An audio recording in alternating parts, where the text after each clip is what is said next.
Hello, good evening everyone. My name is Kiran Kuhar और मैं हूं आपकी पेपर 2 यूजीसी नेट ज्योग्राफी की ट्रेनर। लाइव क्लास शुरू हो गई है, तो जल्दी से जल्दी आप सब लोग अपनी लाइव क्लास ज्वाइन करो ताकि हम अपना जो सेशन है वो शुरू करते हैं। 2 मिनट वेट कर लेते हैं ताकि सभी जो बच्चे हैं वो जुड़ जाए और उसके बाद जो क्लास है वो शुरू करते हैं।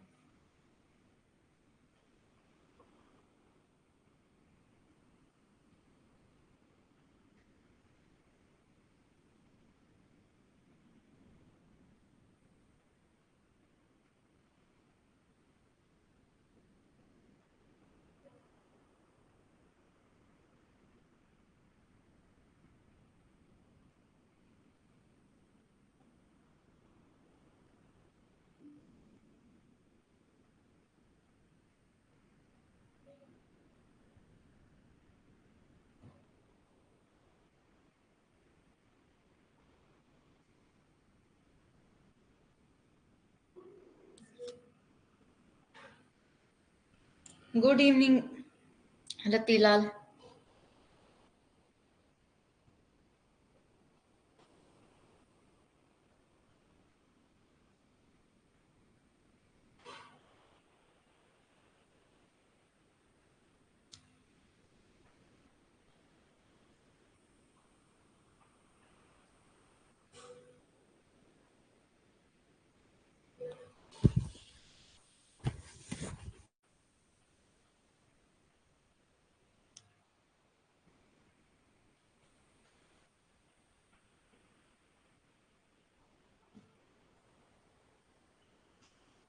तो आज हम जो टॉपिक शुरू करने वाले हैं वो हमारा टॉपिक है अर्थक्वेक। लास्ट क्लास में हमने अर्थ इंटीरियर के बारे में पढ़ा था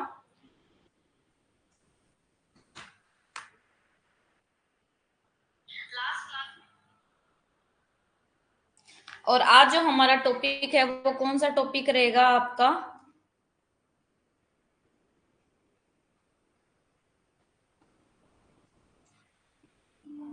आपका टॉपिक रहेगा अर्थक्वेक। ठीक है। आई होप सबने जो प्रीवियस टॉपिक है वो सबने चेक कर लिया होगा, देख लिया होगा।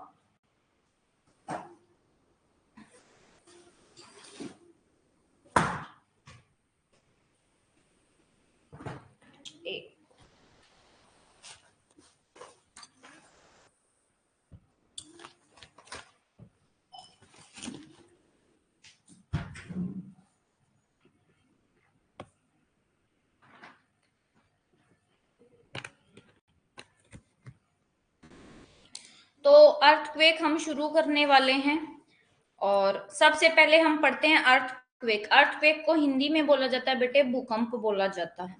देखो, अब अगर हम ये देखें कि अर्थक्वेक की स्टडी करने वाले सब्जेक्ट को क्या बोलते हैं, जैसे आप ज्योग्राफी है, ज्योग्राफी में आप पढ़ते हो, ज्योग्राफी आपको बताता है डिस्क्रिप्शन ऑफ अर्थ, अर्थ के डिस्क्रिप्शन के बारे में बताता है।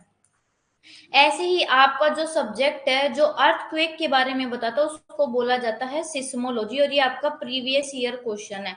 सिस्मोलॉजी आपका वो साइंस है जो स्टडी करता है किसके वेरियस एस्पेक्ट को, यानी कि सिस्मिक एक्टिविटी को, कि कैसे जो अर्थक्वेक की वेव्स है वो जनरेट हुई हैं, और उस साइंस को, उसकी स्टडी को बोला जाता है सिस्मोलॉजी। लॉजी का मतलब होता है स्टडी और सिस्मो का मतलब होता है आपका अर्थक्वेक से। तो अर्थक्वेक की स्टडी करने वाले सब्जेक्ट को क्या बोला जाता है? सिस्मोलॉजी बोला जाता है। और अगर आपसे क्वेश्चन पूछा जाए कि जो आपका वेव्स हैं, अर्थक्वेक की वेव्स है जिनको सिस्मिक वेव्स बोला जाता है, उनको किस पर रिकॉर्ड किया जाता है, तो उनको सिस्मोग्राफ एक आपका इंस्ट्रूमेंट होता है, एक टूल है, उस पर इसको सिस्मिक वेव्स को क्या किया जाता है? रिकॉर्ड किया जाता है। अर्थक्वेक की आपकी 3 वेव हैं। आपकी सबसे पहली है प्राइमरी वेव, प्राइमरी वेव के बाद सेकेंडरी वेव, सेकेंडरी वेव के बाद है आपकी लव वेव। आपकी जो ये वेव्स है ना, वेव्स 2 तरीके की होती हैं। एक को बोला जाता है बॉडी वेव और एक को बोला जाता है आपका सरफेस वेव। ये आगे अभी हम पढ़ेंगे कि बॉडी वेव किसको बोला जाता है, सरफेस वेव किसको बोला जाता है। अब यहाँ पे सबसे इंपॉर्टेंट बात है कि फोकस किसको बोला जाता है, एपी सेंटर किसको बोला जाता है, हाइपोसेंटर किसको बोला जाता है। ठीक है, तो बात करते हैं फोकस की। देखो, ये आपका अर्थ है। ठीक है, अर्थ के अंदर जहां पर जो अर्थक्वेक है, भूकंप है, भूकंप का जहां पर सबसे पहले अकरेंस होता है, यानी कि भूकंप जहां पर अर्थ के अंदर सबसे पहले आता है, उसको बोला जाता है आपका फोकस। और इस फोकस के बिल्कुल स्ट्रेट यानी कि सीधा जहां पर सबसे पहले भूकंप जो है अर्थ के ऊपर आता है, बिल्कुल सीधा जो पॉइंट होता है, इसको बोला जाता है आपका एपी सेंटर। ठीक है, इसको एपी सेंटर बोलते हैं। और फोकस समझ में आ गया। देखो, the place of the occurrence of an earthquake is called focus. वो प्लेस जहां पे अर्थक्वेक, बेटे नेटवर्क जो इशू है ना रतिलाल, वो मेरे साइड से नहीं है, मेरे साइड से नेटवर्क एकदम ओके है। आप एक बार चेक करो दोबारा से, जो क्लास है क्लास को दोबारा से ज्वाइन करो। ठीक है, तो देखो ये आपका अर्थ है। अर्थ के अंदर सबसे पहले जहां पे वेव उठती है, अर्थक्वेक आता है, उसको बोला जाता है फोकस। और फोकस के बिल्कुल स्ट्रेट में वो पॉइंट जहां पर ये वेव सबसे पहले पहुंचती हैं, उसको बोला जाता है एपी सेंटर। और एपी सेंटर कहाँ पे लोकेट है? Which is located on the earth surface and is always perpendicular to the focus. Focus के हमेशा परपेंडिकुलर होगा। ठीक है, फोकस के हमेशा राइट एंगल पर होगा, परपेंडिकुलर होगा आपका एपी सेंटर। हिंदी में भी देख लो, भूकंप विज्ञान वह विज्ञान है जो भूकंप आने के दौरान उत्पन्न भूकंपीय तरंगों के विभिन्न विभिन्न पहलुओं का क्या करता है? अध्ययन करता है, स्टडी करता है। और जो भूकंप की वेव्स है उनको सिस्मोग्राफ जो उपकरण है उसमें रिकॉर्ड किया जाता है। और भूकंप आने के स्थान को फोकस कहा जाता है। और जिस स्थान पर सबसे पहले भूकंपीय घटना का अनुभव होता है उसे उपकेंद्र बोला जाता है। एक होता है फोकस और एक होता है आपका एपिसेंटर। इसमें कंफ्यूज मत होना। ठीक है, देखो ये तो आपका क्या हो गया, फोकस या एपिसेंटर। इस एपिसेंटर पे आने के बाद एक जो आपका अर्थक्वेक है ना, यहाँ पे अपोजिट साइड में 21 मिनट बाद आता है, जिसको बोला जाता है एंटीपोड। ठीक है,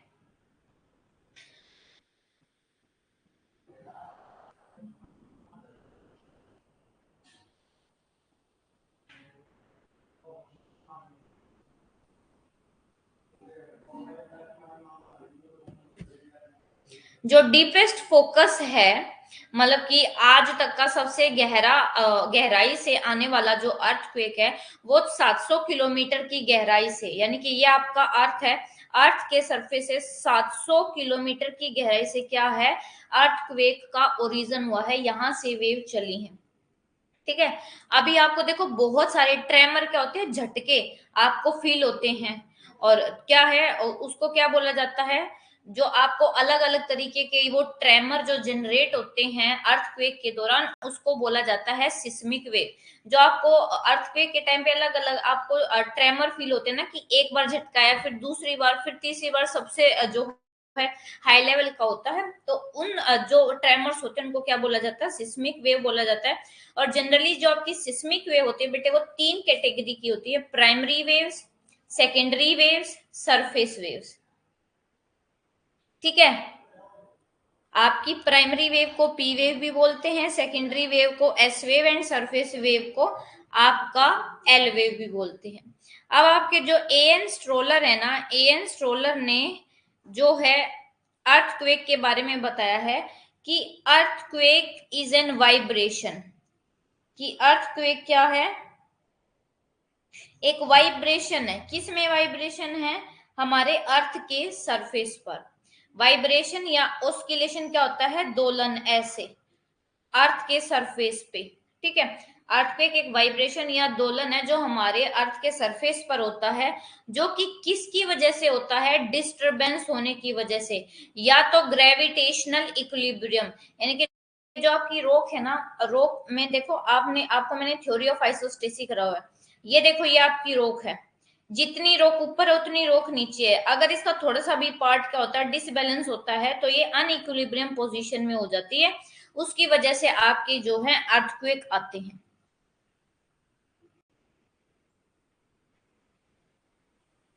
सबसे गहरा फोकस कहां पर है, कहां से किया गया है? 700 किलोमीटर की गहराई पर मापा गया है पृथ्वी की सतह से। और भूकंप आने के दौरान बहुत अलग अलग जो है झटके फील होते हैं, उन झटकों को ही भूकंपीय तरंगे कहा जाता है।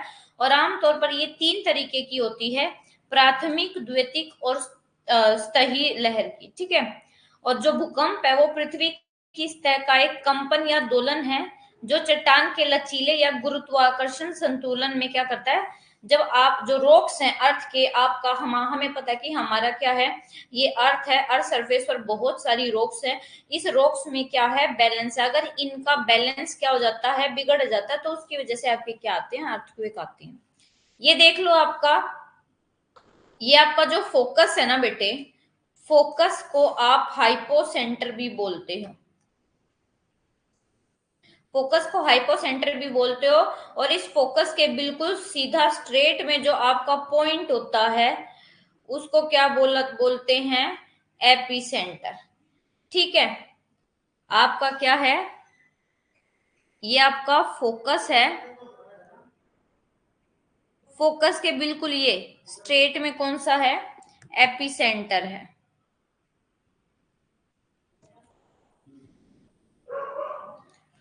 और हमें पता है कि जब अर्थक्वेक आता है तो अर्थक्वेक के टाइम पे जो ये सिस्मिक वेव आती है ना, पहले ये I P wave, P wave के बाद I S wave, S wave के बाद आई एल वेव। तो ये जो है ना आपके सिस्मोग्राफ के द्वारा क्या कर ली जाती है, रिकॉर्डेड। और शुरुआत में क्या होता है ना, आपकी बहुत छोटी छोटी जो है वेव्स रिकॉर्ड होती है। और मतलब कि शुरू कई आपकी वेव्स है ना इतनी छोटी होती है ना कि वो सिस्मोग्राफ में रिकॉर्ड ही नहीं हो पाती है। और इस तरह के जो ऐसे ट्रेमर आते हैं, ऐसे झटके आते हैं ना जो हमें महसूस भी नहीं होते, उनको प्रीलिमिनरी ट्रेमर बोला जाता है। और एक इंटरवल के बाद ये जब आपके छोटे छोटे आपके गैप आ रहे हैं, इसमें एक इंटरवल के बाद बहुत जो है सेकंड ट्रेमर आता है, जिसको बोला जाता है सेकंड प्रीलिमिनरी ट्रेमर। यानी कि पहले आया जो हमें फील भी नहीं हुआ, दूसरा ऐसा आएगा कि थोड़ा सा हमें फील हो जाएगा, कभी फील होता है कभी नहीं होता। तीसरा क्या आता है, मेन ट्रेमर होता है, बहुत स्ट्रॉन्ग वेव इसमें क्या करी जाती है, इसमें रिकॉर्डेड होती है। 3 ट्रेमर होते हैं, preliminary tremor, second preliminary tremor और मेन ट्रेमर।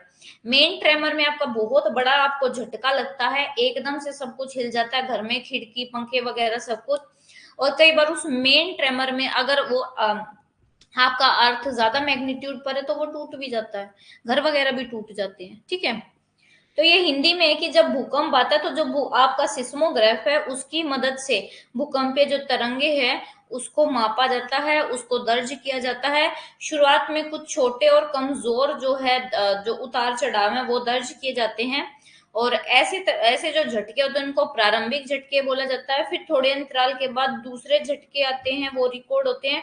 और लास्ट में बहुत तेज लहरों के जो है ना झटके रिकॉर्ड किए जाते हैं, जिन्हें मुख्य झटके, इंग्लिश में याद रखना,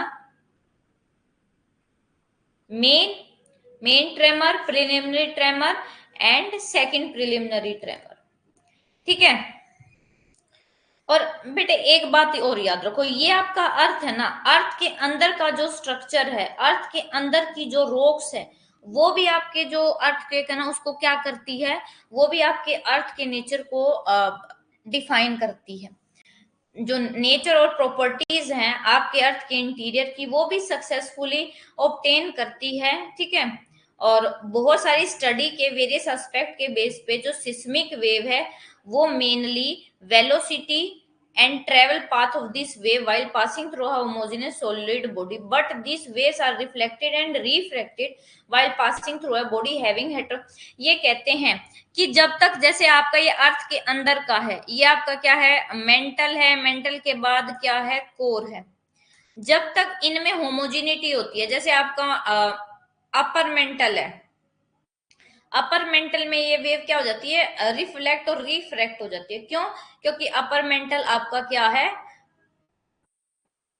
लिक्विड में है। लोअर मेंटल और फिर आपका क्या है, इनर कोर, वहां पे क्या रहते हैं, इनकी डायरेक्शन में कोई चेंज नहीं होता, लेकिन जैसे ही आउटर कोर में कोई चेंज होता है, जैसे ही इनर कोर में होता है तो वहां पे चेंज हो जाता है। क्यों, क्योंकि वहां पे फिर से आपका जो कोर है वो क्या आ जाता है, लिक्विड में आ जाता है, इसलिए इनकी डायरेक्शन में, डेंसिटी में चेंज हो जाता है। आया समझ में। उसके बाद कहते हैं कि अगर हमारी अर्थ अर्थ अंदर से, चाहे आपका क्रस्ट है, चाहे आपका मेंटल है, चाहे आपका कोर है, ये अगर तीनों सेम मटेरियल के होते ना, सॉलिड मटेरियल से बनी होती, तो ये जो सिस्मिक वेव है ना, ये आपका डायरेक्ट स्ट्रेट पाथ में आती। मतलब कि देखो जैसे अभी ऐसे आ रही है, ऐसे ऐसे, कोई ऐसे कोई ऐसे, लेकिन जब अगर आपका सारा अर्थ सॉलिड पार्ट से बना हुआ था, तो ये सीधा कैसे आती, ऐसे सीधी स्ट्रेट, बिल्कुल ऐसे, बिल्कुल ऐसे, बिल्कुल सीधी स्ट्रेट आती। ठीक है, कोई डेविएशन नहीं होता, ना कोई रिफ्लेक्शन होता। लेकिन ये जो बात है ना, ये रियलिटी में जो है ट्रू नहीं है। ठीक है,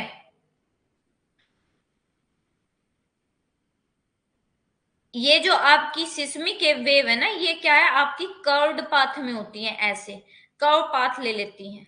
ठीक है, इनका कैसे पाथ होता है, कर्व्ड और रिफ्रैक्टेड पाथ होता है। ये बेटे इनका पाथ कर्व और रिफ्रैक्टेड इसलिए होता है क्योंकि हमारी जो अर्थ है, अर्थ के अंदर का जो स्ट्रक्चर है वो होमोजीनियस नहीं है, सेम नहीं है। कहीं पे लिक्विड है, कहीं पे सॉलिड है, तो उसकी वजह से इनकी शेप में, इनकी डायरेक्शन में भी क्या आ जाता है, चेंज हो जाता है। तो ये ऑब्वियस है कि जो आपका अर्थ है, अर्थ क्या है, is not compose of homogeneous material, homogeneous material से नहीं बनी है। जबकि जो आपके अर्थ के जितनी भी लेयर, उसमें डेंसिटी में डिफरेंस है, वेरिएशंस है, जिसकी वजह से इनमें भी क्या हो जाते हैं, वेरिएशंस हो जाते हैं। उसके बाद बोलते हैं कि जो सिस्मिक वेव है ना, वो कहाँ रिफ्रैक्ट हो जाती है, एट द जैसे आपका रिफ्लेक्शन होता है, ऐसे ही क्या होता है, रिफ्रैक्शन होता है, रिफ्लेक्ट हो जाती है जहां पे डेंसिटी चेंज होती है। जैसे आपका क्रस्ट है, क्रस्ट के बाद मेंटल है, तो जैसे ही क्रस्ट से मेंटल में एंटर करेगी, तो वो क्या हो जाएगी, उसकी डेंसिटी डेंसिटी चेंज हो जाएगी दो लेयर की। जब दो लेयर के बीच की डेंसिटी चेंज, तो जो सिस्मिक वेव है उसकी भी तो जो डायरेक्शन है वो चेंज हो जाएगी। ठीक है, जब ये देखो रेगुलर चेंजेस होते रहते हैं डेंसिटी में अर्थ के अंदर, जिसकी वजह से जो आपकी सिस्मिक वेव है ना, उसकी पाथ में, डायरेक्शन में भी क्या होते रहते हैं, चेंजेस होते रहते हैं। तो जो ये सिस्मिक वेव है, ये क्या है, कनकेव है, कनकेव टुवर्ड्स द सरफेस, ऐसे हैं आपकी सिस्मिक वेव। और ये पहले बताया गया था कि जो आपकी एस वेव है ना, वो लिक्विड से पास नहीं हो सकती। ये बात हमेशा याद रखना कि जो आपकी सेकेंडरी वेव है, एस वेव है, वो लिक्विड से पास नहीं होती है। और डेप्थ स्टडी जो करते हैं सिस्मिक वेव की, ओल्डहैम ने ये बताया है, एग्जाम्पल देके बताया कि 1909 में ये बताया था कि जो एस वेव है ना, वो डिसअपियर हो जाती है, मतलब कि खत्म, दिखना बंद हो जाती है। कहाँ पे, 120 डिग्री के एंगुलर डिस्टेंस पर, यानी कि ये अर्थ के 120 से 120 इसके बीच में दिखना बंद हो जाती है। और यहाँ पे पी वेव क्या है, वीक पड़ जाती है। ऐसा नहीं कि पी वेव लिक्विड से पास नहीं होती है, बट थोड़ा सा क्या हो जाता है, थोड़ा सा वीक पड़ जाती है ये। ठीक है,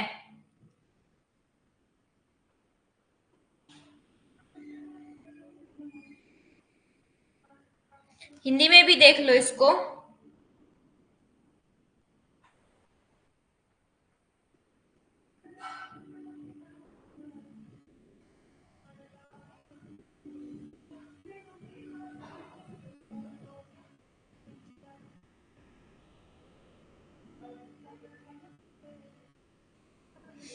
ठीक है,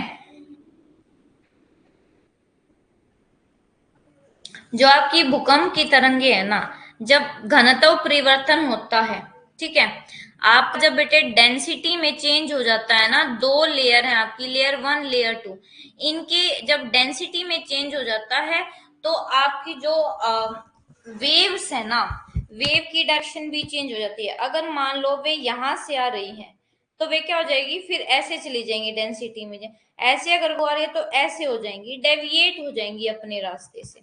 और ये जो आपकी एस तरह एस वेव्स है ना, एस वेव्स कभी भी सॉलिड पार्ट से होकर नहीं गुजर सकती है, एस वेव सॉलिड पार्ट से जाती ही नहीं है। और ये बात कब पता लगी, जब 1909 में ओल्डहम थे ना, ओल्डहम ने बहुत डीप स्टडी करी और उन्होंने बताया कि जो आपका एस वेव है ना, ये अर्थ है, अर्थ का 120 डिग्री से 120 डिग्री के बीच में क्या हो जाती है, डिसअपियर हो जाती है। डिसअपियर क्यों हो जाती है, इनका रीजन ये है कि ये एस वेव लिक्विड से पास नहीं हो सकती, और जबकि पी वेव इस एरिया के बीच में क्या पड़ जाती है, कमजोर पड़ जाती है। और ये क्लियरली एविडेंट है कि जो एस वेव है वो टोटली एब्सेंट है, दिखती ही नहीं है अर्थ के कोर में। क्यों, क्योंकि अर्थ का कोर किससे बना हुआ है, लिक्विड से बना हुआ है। ठीक है, और ये अपीयर है हमारी ऑब्जर्वेशन के कि जो कोर है वो कोर लिक्विड स्टेट में है। ठीक है, जो कि कितनी गहराई पर है, 2900 किलोमीटर की गहराई पर है अर्थ के सरफेस पे। और इस फाइंडिंग के बेस पर जो साइंटिस्ट है उन्होंने ये एस्टिमेट लगाया है कि जो आयरन और निकल है ना अर्थ के कोर में, उसकी वजह से अर्थ का जो कोर है वो क्या है, लिक्विड इन स्टेट है। ठीक है, ये जो कोर है ये लिक्विड इन स्टेट है। क्यों है, क्योंकि यहाँ पे आयरन प्लस कौन प्रेजेंट है, निकेल प्रेजेंट है। हिंदी में है देख लेते हैं कि इससे स्पष्ट है कि पृथ्वी के कोर में जो एस तरंगे है वो कंप्लीटली अनुपस्थित है। और इससे ये भी बेटे आपका सिद्ध होता है कि जो कोर है ना, जब हमारी एस वेव वहां से नहीं जाती, इसका मतलब हमें एक एक्सेप्शन पता है कि जो एस वेव है ना वो कहाँ से नहीं जा सकती, कहाँ से नहीं गुजर सकती, लिक्विड से नहीं गुजर सकती। तो अब हमें क्लियरली पता चल गया कि अगर हमारी जो एस वेव है वो कोर में एब्सेंट है, कोर में एब्सेंट है, तो इसका मतलब रीजन क्या है कोर में एब्सेंट होने का, कि जो कोर है कोर में लिक्विड है। ठीक है, ये कहते हैं कि अगर हम नेचर को पढ़ें, कैरेक्टरिस्टिक विशेषता पढ़े, वेलोसिटी पढ़े सिस्मिक वेव की, हमें ये जानने को मिलता है कि बहुत सारे डेंसिटी जोन हैं अर्थ के अंदर। ठीक है, और जो डिटेल स्टडी करी है सिस्मिक वेव की अलग अलग एपी सेंटर पे पूरे वर्ल्ड में, तो उससे भी ये फैक्ट रिवील हुआ है कि क्या है, यहाँ पर बहुत सारे जो एक्स्ट्रा सेट हैं सिस्मिक वेव के, जो कि एक दूसरे से मिलते हैं, वो एग्जिस्ट करते हैं, जो कि पी और एस वेव के बिल्कुल सिमिलर है। बस उनकी जो स्पीड क्या है वो क्या है, पी और एस वेव से स्पीड कम है, लेकिन बहुत सारी ऐसी सिस्मिक वेव मिलती हैं। ये डिटेल स्टडी करने से पता चला है। और ये एक नॉन फैक्ट है कि जो वेलोसिटी है सिस्मिक वेव की, ये इंपॉर्टेंट है, सिस्मिक वेव की वेलोसिटी चेंज होती है जब चेंज होता है रॉक्स की डेंसिटी में। रॉक्स हैं, रॉक्स की डेंसिटी में जब चेंज होगा तभी आपकी जो सिस्मिक वेव हैं उनकी डेंसिटी में चेंज होगा। ठीक है, ये देखो अर्थक्वेक है, अर्थक्वेक पे आपको फोकस और हाइपोसेंटर का पता चल गया। फोकस किसको बोलते हैं, हाइपोसेंटर किसको बोलते हैं, एपिसेंटर किसको बोलते हैं। ठीक है, अब देखो रीजन क्या है अर्थक्वेक आने के।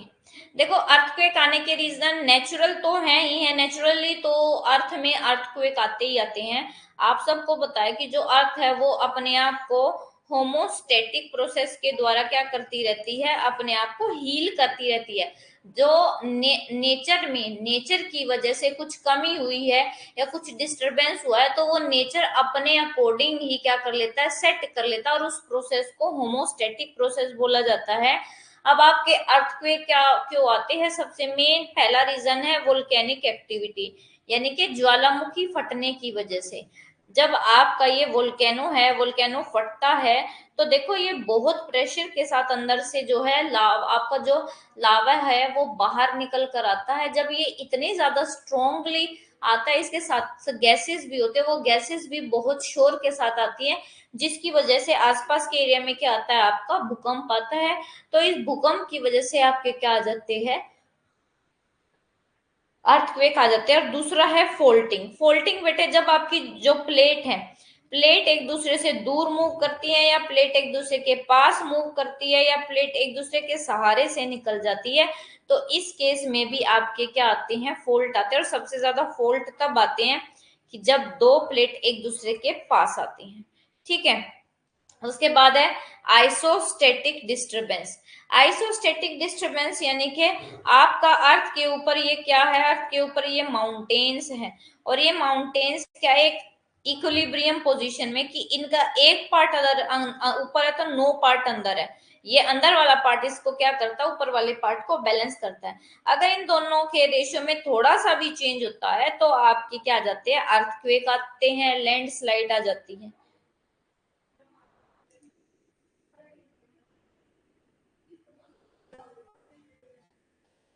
उसके बाद है आपका हाइड्रोलोड। हाइड्रोलोड जैसे हम डैम वगैरह बना देते हैं ना, तो उसकी वजह से जो आपका लैंड है ना, उस लैंड पार्ट पर लोड बहुत बढ़ जाता है कंक्रीट का, जिसकी वजह से क्या आता है, अर्थक्वेक ज्यादा आ जाते हैं। ठीक है। और उसके बाद है अर्थ सरफेस का कंप्रेशन। मान लो आपका ये क्या है, एक मिनट इसको क्लियर कर देते हैं। देखो, ये ऊपर एक प्लेट है, ये ऊपर एक प्लेट है, ये इधर नीचे की तरफ मूव कर रही है, ये ऊपर की तरफ मूव कर रही है, तो ये इससे क्या है, बीच वाला जो एरिया वो बिल्कुल कंप्रेस हो जाता है, दब जाता है, जिसकी वजह से आपके क्या आते हैं, वहां पर अर्थक्वेक आते हैं। और प्लेट टेक्टोनिक, मैंने आपको पहले भी बताया था, प्लेट तीन तरीके की होती है। पहली वो प्लेट जो एक दूसरे से दूर जाती है, दूसरी जो एक दूसरे के पास आती है, तीसरी जो एक दूसरे के पास से गुजर जाते हैं। और सबसे ज्यादा अर्थक्वेक आते हैं जब दो प्लेट एक दूसरे के पास आते हैं, भारी प्लेट हल्की प्लेट के नीचे क्या हो जाती है, धस जाती है।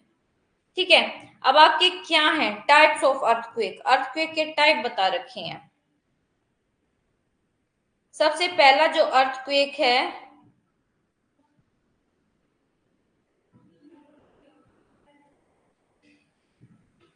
सबसे पहला जो अर्थक्वेक है उसको बोला जाता है,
ठीक है। उसके बाद आपका, हाँ, कि अर्थक्वेक कितने टाइप के होते हैं। तो सबसे पहले जो आपका अर्थक्वेक है उसको बोला जाता है टेक्टोनिक अर्थक्वेक। ठीक है। टेक्टोनिक अर्थक्वेक कब आते हैं, जब आपकी प्लेट मूवमेंट करती है, व्हेन प्लेट्स मूव। जब आपकी प्लेट तीन तरीके की होती है। प्लेट वन, जब दो प्लेट एक दूसरे से दूर जाती हैं। प्लेट टू, जब दो प्लेट एक दूसरे के पास आती है। तीसरा जो टाइप होता है वो होता है जब दो प्लेट एक दूसरे के पास से गुजर जाती है। ठीक है। ये जो आपका अर्थक्वेक है तो वो इन प्लेट के मूवमेंट होने की वजह से आता है। Tectonic earthquake generated due to sliding of the rocks along the fault plane. Fault plane क्या होता है, एक आपकी लाइन होती है, इस लाइन के सारे आपकी दो प्लेट खिसकते हैं, या तो ये इधर चली जाती है, ये उधर चली जाती है, या इससे ये इधर आ जाती है, ये इधर आ जाती है। ठीक है। तो इसकी वजह से जो मोस्ट कॉमनली आपके अर्थक्वेक आते हैं ना, तो वो इस टेक्टोनिक अर्थक्वेक की, टेक्टोनिक प्लेट्स की वजह से आते हैं। जैसे आपका यहाँ पर जापान है, जापान के बाद यहाँ पे पैसिफिक प्लेट है, और यहाँ पे नीचे क्या है, फिलिपाइन प्लेट है। तो जापान में इसलिए भी ज्यादा जो है आपके अर्थक्वेक आते हैं, क्योंकि जापान इन तीनों प्लेट के यहाँ पे जॉइंट पे के ऊपर स्थित है, जिसकी वजह से इन तीनों प्लेट में नीचे कोई भी गड़बड़ होती है तो उसका इफेक्ट सीधा किस पर है, जापान में पड़ता है। उसके बाद है वोल्केनिक अर्थक्वेक। जब कोई आपका ज्वालामुखी फटता है, मान लो आपका कोई भी एरिया है, ये रॉक है, ये सॉफ्ट रॉक वाला एरिया है, तो यहाँ पे नीचे क्या है आपका, ये एक वेंट है, एक कॉल्डेरा है, और यहाँ पे क्या है, नीचे से आपका इस पाइप के थ्रू ये मैग्मा चैम्बर है, यहाँ पे क्या है, मैग्मा आ रहा है, ठीक है। तो उससे क्या होगा बेटे, आपका ये जैसे ही आपका लावा बाहर आया, ये बहुत प्रेशर से अंदर से आता है, जिसकी वजह से आसपास की जो धरती है वो सारी हिल जाती है, और उसकी वजह से आपके क्या आते हैं, अर्थक्वेक आते हैं। Volcanic earthquake occur due to volcanic activities and displacement caused because of those. Volcanic activity की वजह से ये earthquake आते हैं, और these are confined to area of active volcano। और इस तरीके के जो वोल्केनो होते हैं ना, वो स्पेशली उस एरिया में आते हैं जहां पे वोल्केनो एक्टिव है, मतलब कि लगातार फटते रहते हैं। एग्जाम्पल आपका मेडिटेरियन सी है। मेडिटेरियन सी में एक आइलैंड है जिसका नाम है लिपारी आइलैंड। लिपारी आइलैंड पे जो सिसिली है, सिसिली में एक आपका क्या है, वोल्केनो है जिसका नाम है स्ट्रम्बोली। स्ट्रम्बोली में क्या होता है, हर 15 मिनट के बाद आपका अर्थक्वेक फटता है, ठीक है। ये भूकंप कितने प्रकार के होते हैं ये आपको बता दिया है।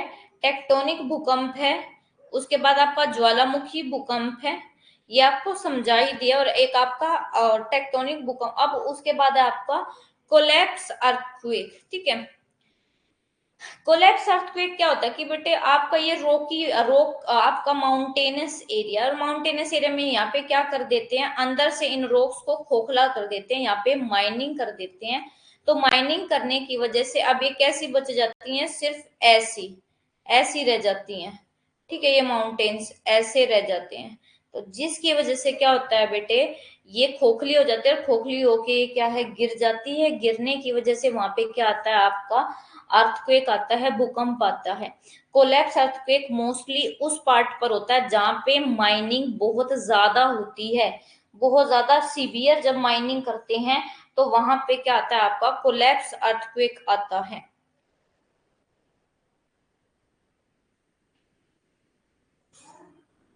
उसके बाद आपका एक्सप्लोजन अर्थक्वेक अब कौन से होते हैं, देखो एक्सप्लोजन अर्थक्वेक आपके वो अर्थक्वेक आते हैं, मान लो ये आर्टिफिशियल होता है, ये ह्यूमन की वजह से होता है, ये कोई नेचुरल नहीं है। और ये कोलैप्स अर्थक्वेक भी आर्टिफिशियल है, ह्यूमन एक्टिविटी ज्यादा करने की वजह से आता है।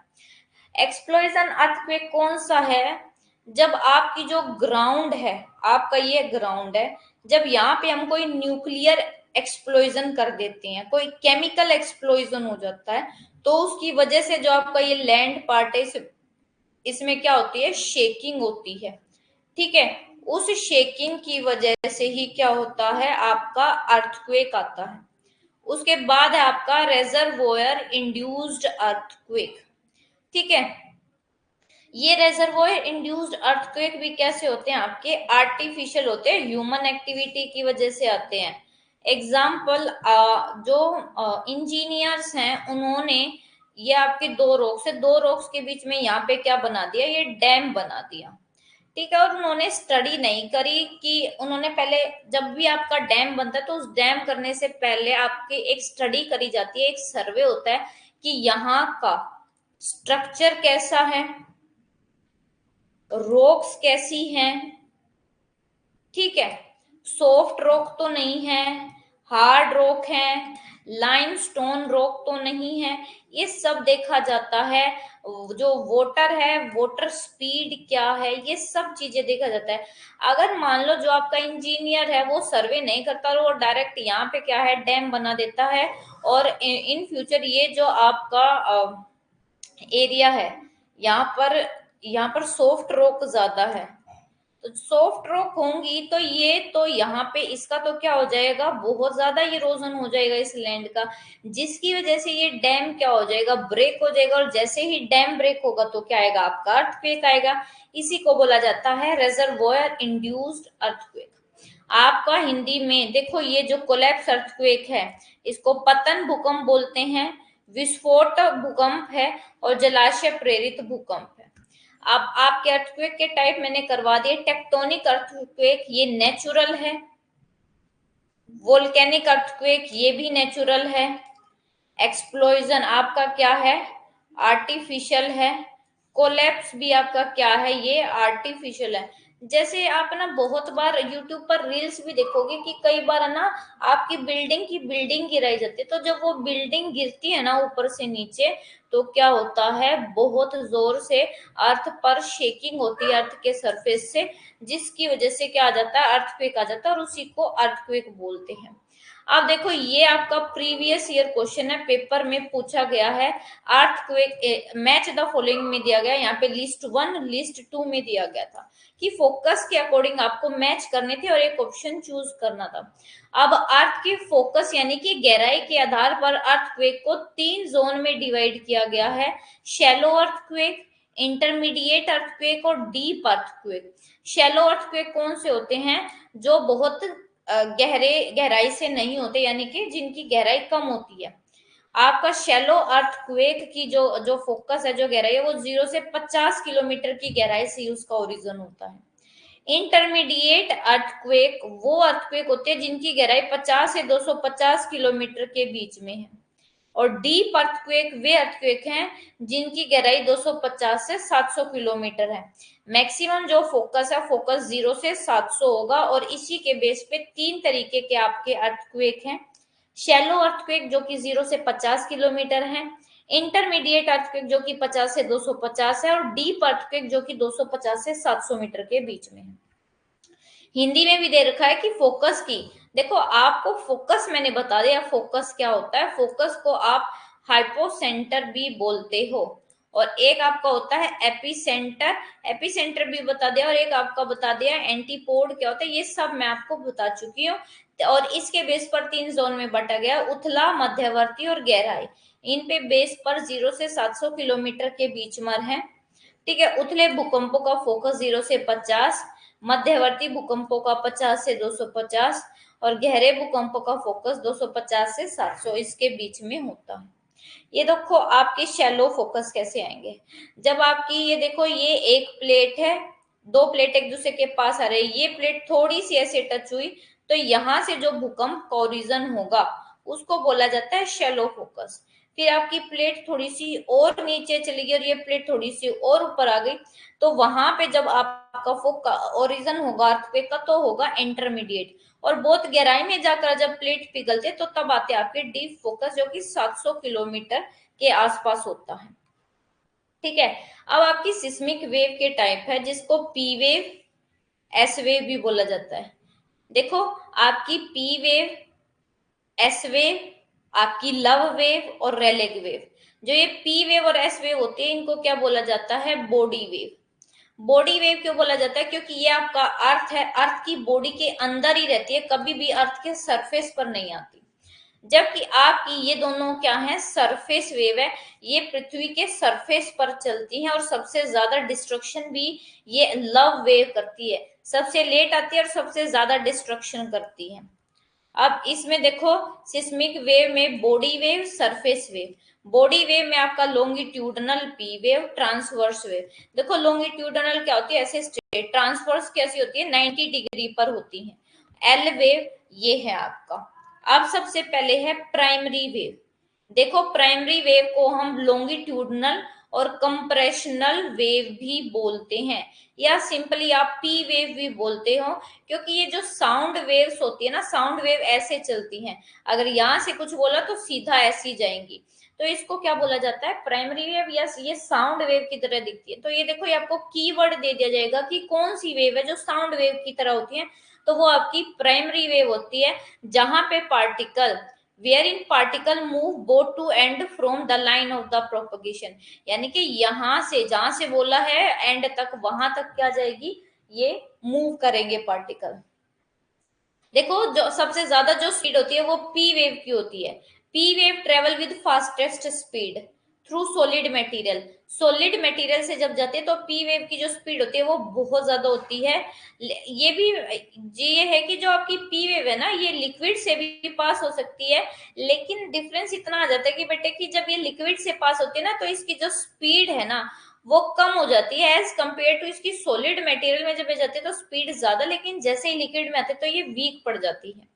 उसके बाद है सेकेंडरी वेव। प्राइमरी वेव के नाम याद रखना, compressional wave, longitudinal wave.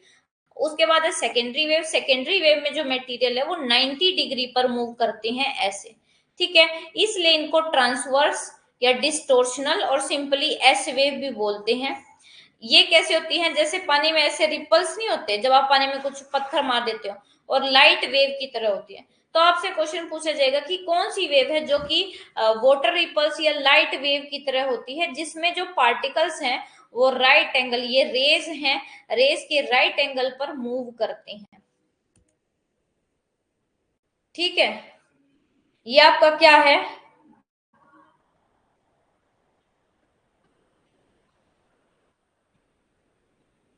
Clear हो गया सबको? जल्दी से बताओ।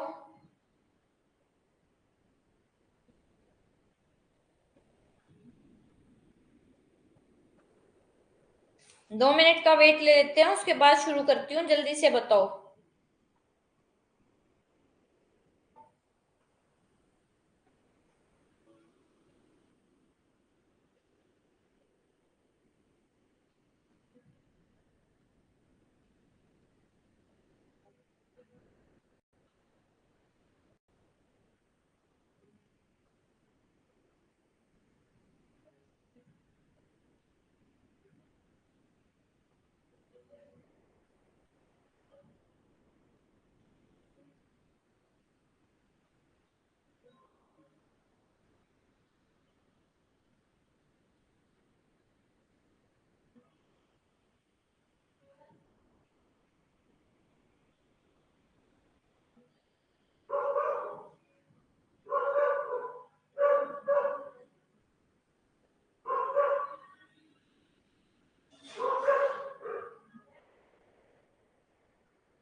एक बार इसको देख लो कि आपको पी वेव समझ में है, उसके बाद एस वेव का करते हैं।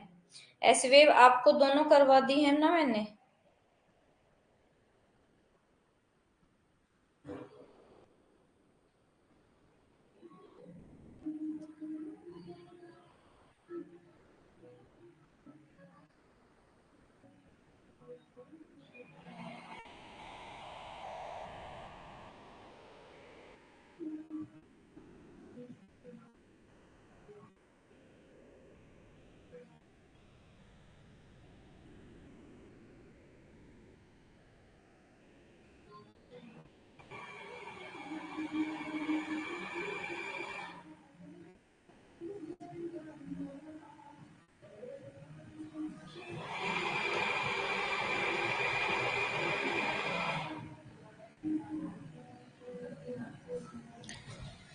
अब है आपकी एस वेव्स। एस वेव्स आपकी क्या हैं, जो कि लिक्विड मटेरियल से आपकी पास नहीं हो सकती, उसको बोला जाता है आपका एस वेव। ठीक है, अब आपने बॉडी वेव्स के बारे में तो पढ़ लिया कि बॉडी वेव्स में आपकी एक पी वेव है, एक एस वेव है। पी वेव को हम लॉन्गिट्यूडनल वेव भी बोलते हैं, कंप्रेशनल भी बोलते हैं और प्राइमरी वेव भी बोलते हैं। और एस वेव को क्या बोलते हैं? एस वेव को सेकेंडरी वेव या इसको हम ट्रांसवर्स वेव भी बोलते हैं। पी वेव की स्पीड सबसे ज्यादा, फिर सेकेंडरी की, फिर आपकी सबसे लास्ट में होती है एल वेव की। ठीक है, अब आप बॉडी वेव में से खत्म होके अब हम आते हैं सरफेस वेव में। सरफेस वेव में होती है आपकी मेन एल वेव। ये इसको एल नाम इसलिए भी दिया क्योंकि आपके जो लव साइंटिस्ट थे उन्होंने इसको क्या किया था, इन्वेंट किया था, उन्होंने इसको फाइंड आउट किया था। इसको हम लॉन्ग पीरियड वेव भी बोलते हैं। और ये जो वेव होती है ये जनरली क्या करती है, generally affect only the surface of the earth and die out at smaller depth. देखो ये आपकी जो अर्थ है ना, अर्थ के सरफेस पर आती है ये, ठीक है, और अर्थ के सरफेस पर आती है, सबसे ज्यादा डिस्ट्रक्शन करती हैं। और ये वेव सबसे लॉन्गेस्ट जो डिस्टेंस है ना सिस्मिक वेव का, वो कवर करती हैं। और इनकी जो स्पीड होती है ना वो पी वेव और एस वेव से कम होती है, लेकिन ये सबसे ज्यादा वॉयलेंट और डिस्ट्रक्टिव होती है। सबसे शांति से आती हैं, सबसे ज्यादा हंगामा करती हैं। पी वेव एस वेव बहुत हंगामे से आती है और बहुत शांति से क्या करते हैं, कुछ नहीं करते, डिस्ट्रक्शन नहीं करती हैं। ठीक है, तो जो एस तरंगे हैं वो तरल पदार्थों से होकर नहीं गुजर सकती। उसके बाद जो आपकी ये हैं स्थायी तरंगे हैं, इन्हें लंबी अवधि की तरंगे या केवल एल तरंगे भी बोला जाता है। और ये जो तरंगे होती है ये आमतौर पर केवल सतह को ही प्रभावित करती हैं।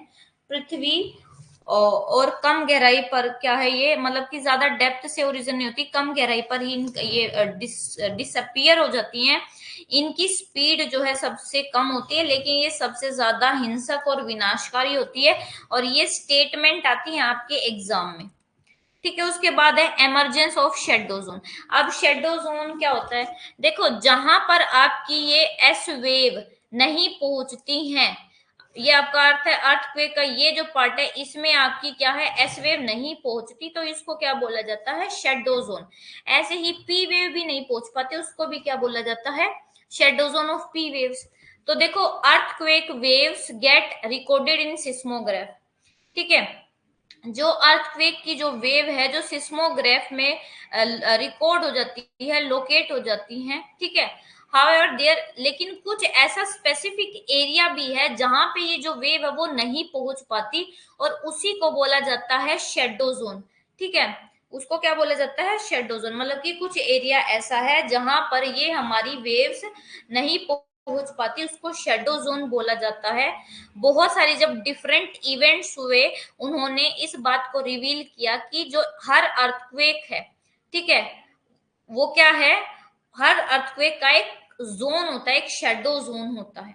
और ये सिस्मोग्राफ में ऑब्जर्व किया कि जो डिस्टेंस है 105 डिग्री एपी सेंटर से 105 डिग्री के बीच में क्या होता है, जो पी वेव और एस वेव हैं उनका अराइवल होता है, ये रिकॉर्ड होती है।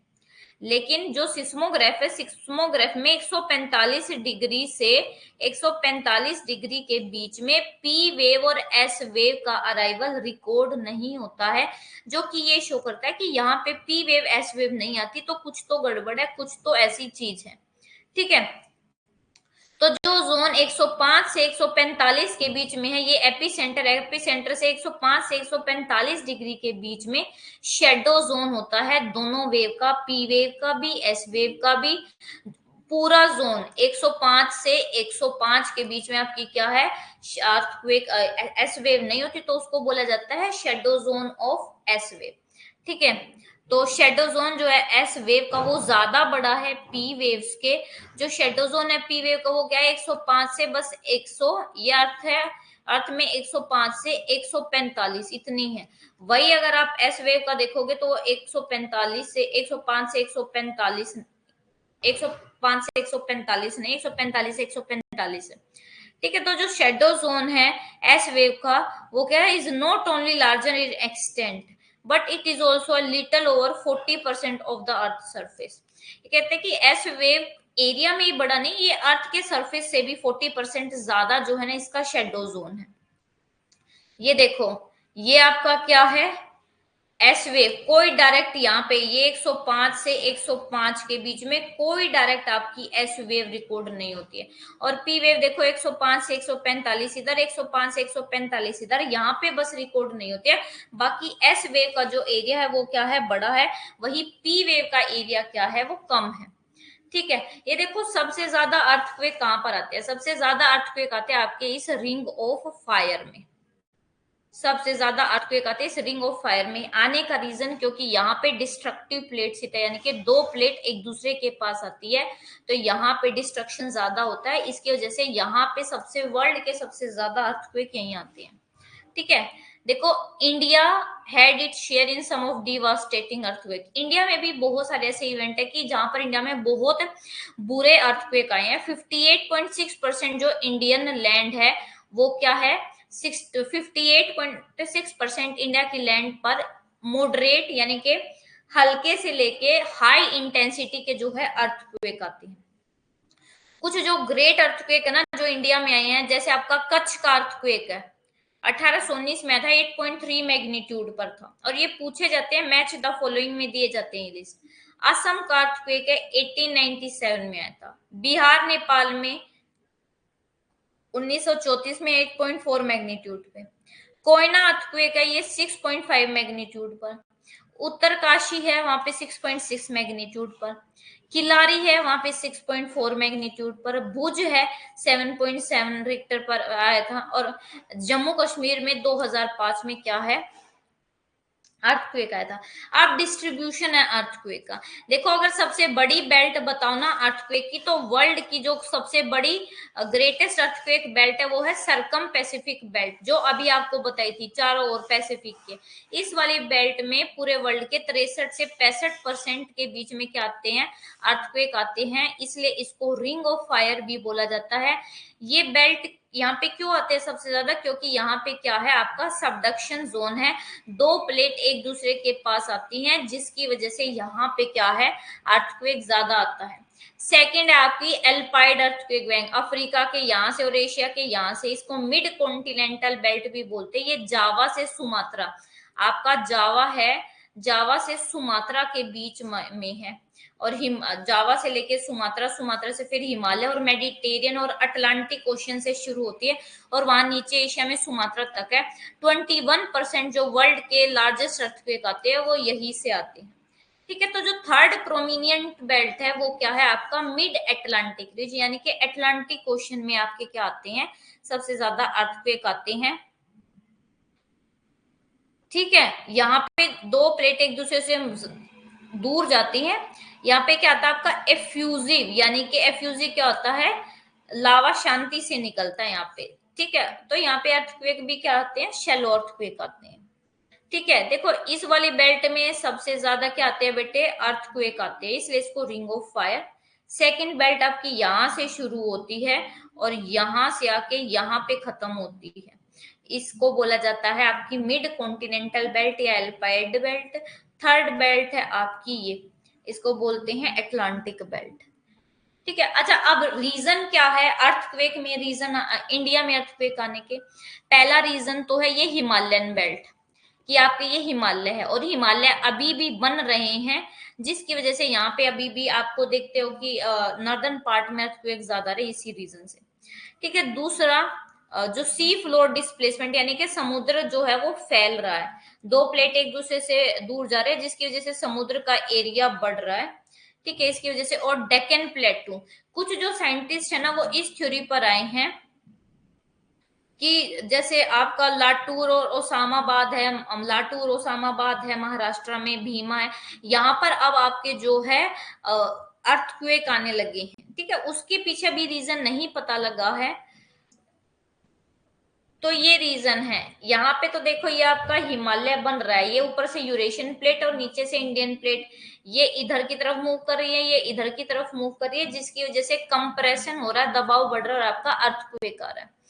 अगर सिस्मिक जोन देखें इंडिया के, तो 59% जो इंडिया का लैंड है वहां वो क्या है, वो रिस्क में है, डैमेज में है। ये देखो वैसे तो 5 जोन है, बट आपके 2 जोन को मिलाकर एक ही कर दिया गया। जोन 5 बहुत हाई रिस्क वाला एरिया है, ये क्या है, ये रेड वाला, ये मोस्टली आपका हिली एरिया है। जोन 4 क्या है, ये यही वाला है थोड़ा सा। फिर जोन 3 है मॉडरेट रिस्क है, यहाँ पे ज्यादा अर्थक्वेक नहीं आते। और जोन 2 में क्या है आपका, बिल्कुल ही रिस्क नहीं है। ठीक है, जोन 2 में आपका कौन सा, देखो ये वाला पार्ट है, कुछ ये वाला पार्ट है, और ये आपका कौन से में आता है, जोन 3 में आता है। ठीक है, अब अर्थक्वेक को मेजरमेंट कैसे करते हैं, तो देखो आपका सिस्मोमीटर में मैनेजमेंट होता है, मेजरमेंट होता है, ये तो पता ही है आपको। और मैग्नीट्यूड और इंटेंसिटी में मेजर किया जाता है। इंटेंसिटी का मतलब है कि कितनी ज्यादा एनर्जी रिलीज हुई है एक तरीके से। ठीक है, तो जो मैग्नीट्यूड है ना स्केल का, उसको रिक्टर स्केल पे मेजर करते हैं। और मैग्नीट्यूड का आता है कि जब अर्थक्वेक आया तो अर्थक्वेक ने कितनी एनर्जी रिलीज करी, वहां पर उसको बोला जाता है मैग्नीट्यूड। और ये 0 से 10 नंबर के बीच में होता है। इंटेंसिटी क्या है, ये देखो इंटेंसिटी कितनी है, यानी कि कितना ज्यादा डिस्ट्रक्शन करा है, ये मर्कौली स्केल पे क्या किया जाता है, उस पे मेजर किया जाता है। जो इंटेंसिटी स्केल है वो क्या मेजर किया था कि डैमेज कितना हुआ है किसी इवेंट की वजह से। और ये 1 से 12 के बीच में होता है, याद रखना। इंटेंसिटी 1 से 12 और मैग्नीट्यूड 1 से 10 के बीच में होता है। ठीक है, तो आपसे ये पूछा गया अभी एग्जाम में कि कितने सिस्मिक स्टेशन होने चाहिए अगर हमें किसी अर्थक्वेक के एपिसेंटर निकालना, तो 3 आपको डेटा, 3 स्टेशन का डेटा पता होना चाहिए अगर आपको लोकेशन निकालनी है। ठीक है, और कौन से मेथड से, ट्रायंगुलेशन मेथड का यूज करते हैं। तो यहाँ पर आपका जो टॉपिक होता है वो कंप्लीट होता है। और अब हम जो हैं मिलेंगे कल, तब तक के लिए अगर किसी को कोई भी डाउट है तो वो पूछ सकता है। ठीक है,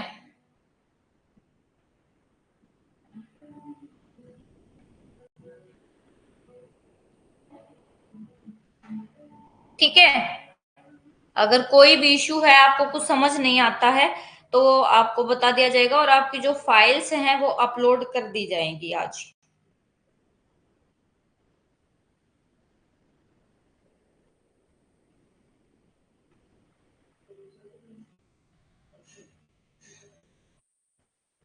सो take care everyone, good night, have a nice day, thank you very much.